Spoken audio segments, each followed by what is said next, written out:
Hi guys! Good morning! Today is another day and today may pasok na naman tayo. Of course, that is part of being a student. So, sa senaryong ito, tayo ay kukuha ng ating uniform from the hidden cabinet at i-prepare na natin siya. Oo, para hindi na tayo mag-open, close pa ng aparador mamaya. Para tapos natin maligo, already prepared na. So, before everything else, before tayo maligo, kailangan ko palang tahiin yung aking uniform. Kasi, yung sa shoulder, very irritating, ganon. Nakaka-stress. So, tatahiin muna natin siya. So, ayan na, nag-ano na ako ng thread in needle. Sa amin, yung tawag dyan is nagtatanog. Tanog, gano'n. Hindi ko alam kung ang tawag dyan sa Tagalog, basta sa amin, nagatanog.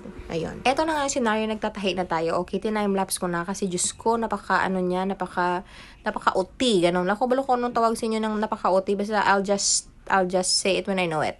Tapos, ayan, fast forward na tayo. Hanggang ngayon, hindi pa rin ako nakakaligo. Dahil breakfast is the most important part of the day.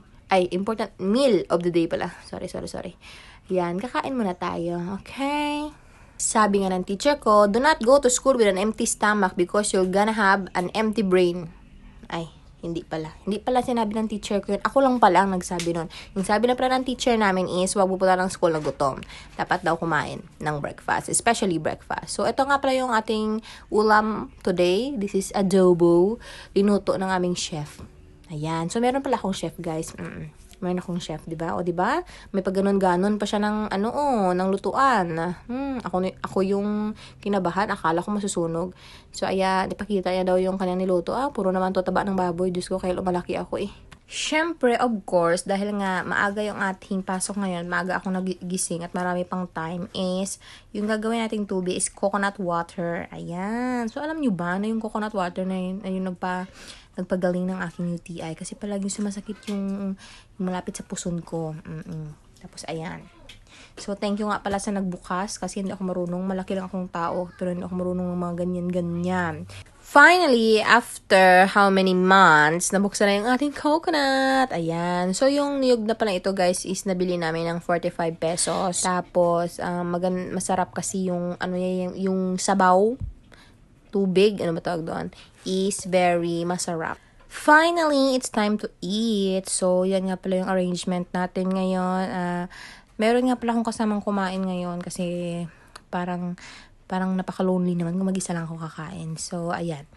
Naghanap ako ng kasama para may kasama akong kumain. Para naman enjoying while eating, while talking. So, naghati kami ng kanin kasi isang pinggan yung paggawa ko ng kanin kanina. Kasi pag dalawang pinggan, dalawa na yung pinggan na hawak ko, hindi ko na mahahawakan yung ulam. So, ayan. Time-lapse ko na pala kasi kumakain na nga kami. Diba, hindi pa ako nakaligo, nakabathrobe pa yung tita nyo. Kunyari, tita nyo ako. Yan. So, the eating continues, pero different angle naman. Para naman maiba yung, yung angle, tsaka yung, the way you see the video in different angle. Ganon. Iba, inulit ko lang. Redundancy. So, finally, guys, tapos na ako ng mga ritual ko at heto na nga ako, naglalakad na ako papuntang school. Okay, fast forward na tayo sa lunchtime, my favorite part. So, ayan, kumakain na nga tayo. So, ayan, tignan nyo lang ako habang kumakain. Kasi wala, nag-i-enjoy lang kasi akong tignan sarili ko na habang kumakain. Ganon. Diba parang baliw? Napaka-unusual ba? Or napaka-weird ba? Pero, yun ako eh. I like watching myself eating. Kaya minsan, yung cellphone ko napupuno ng mga videos na kumakain ako kahit mga 10 seconds lang. Siyempre, dapat meron tayong panghimagas. So, yung flavor pa ng ice cream na binili ko is mango. So, yan nga pala yung classmate ko.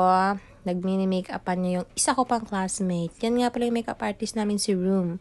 Tapos, eto na nga yung part na gumagawa ko ng assignment kasi ipapasa na siya sa first period this afternoon. Ganon. Sa part na to pala, merong pa-announcement yung classmate ko regarding sa field study namin, sa mga bayarin and everything. Kasi nga 4th year na kami at talagang maraming bayarin at maraming magagawin. Okay, this is the part na pauwi na nga ako. Pero before that, bumili muna ako ng 2 rim ng bond paper kasi nga wala na akong bond paper. Hi guys! So, kagagaling ko lang sa school kasi nagpa-check kami ng PowerPoint for observation. So, ngayon, since madaming revision, I need to do it today. Kasi nga, deadline is next week. So, dapat magawa natin lahat yun ngayon. But before that, pakita ko sa inyo yung aking study area. Ayan. So, ito yung lababo namin. Tapos, sa gilid niyan, or connected dyan, is yung aking maliit na study table. Kung saan, nandyan yung printer. Tapos, ito pala yung microphone na gamit ko ngayon. Tinatry ko kung effective nga ba talaga siya. Nabili ko siya sa TikTok. Tapos, meron pang bottled water, meron pang dog treats, printer, and anything. So, guys, ako kasi, hindi ako makakapagawa ng mga assignments and everything kapag malikot yan. See? Yan. So, dapat linisin natin yan before anything else.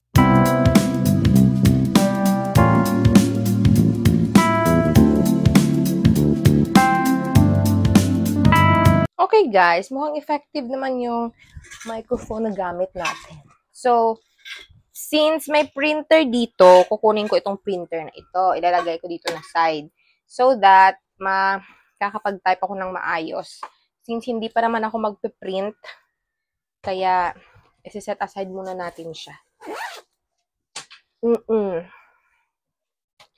Ayan. So, kunin lang natin ito.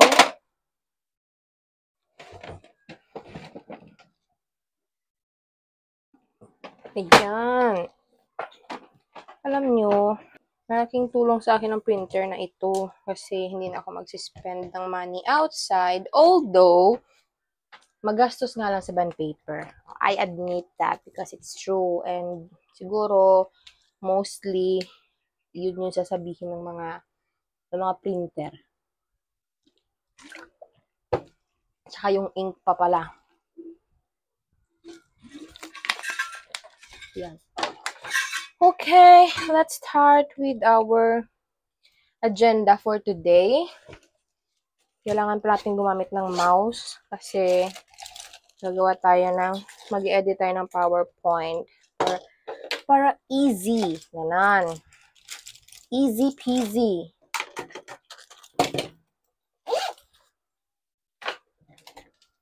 Kukonect natin ito dito. Parang nasa radyo lang. Pagkatapos, ayan. So, madami kong gagawin ngayon. Hindi naman madami, but gagawin ako kasi ng reviewer for the midterm exams, which will happen next week, Tuesday, Wednesday. So, goodness. Pero okay lang, malapit na naman. So, good luck to us, people!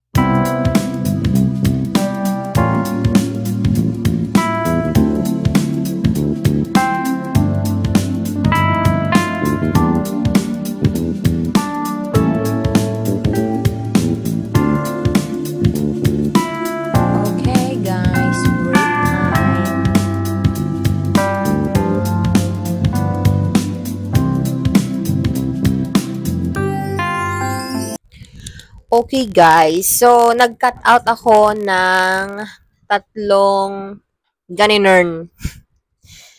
Eto. 3 ganito. Kasi ilalagay ko siya sa aking iShocks notebook. So, meron akong test notebook, observation notebook, tsaka attendance notebook. Kasi, sabi ni ma'am, this is a requirement for field study. Kasi kailangan daw may ganinern. So, anyway, since ako, mahilig lang ako bumili ng mga notebook. Even though some of those, hindi ko naman nagagamit. I mean, yeah, I just love buying them. You know, I have an sakit of buying things twice. Yun. So, meron ako dito ang 3 notebook. So, ito yung observation notebook. Attendance notebook pala to. Kaso, papalitan ko siya ng pangalan. That's why nag-print ako ng bago. Tapos, ito yung test notebook. Test notebook pa rin naman siya. Tapos, bumili ako ng eto. Parang record book siya na maliit. Tapos, ito yung magiging record o attendance notebook ko na gagawin.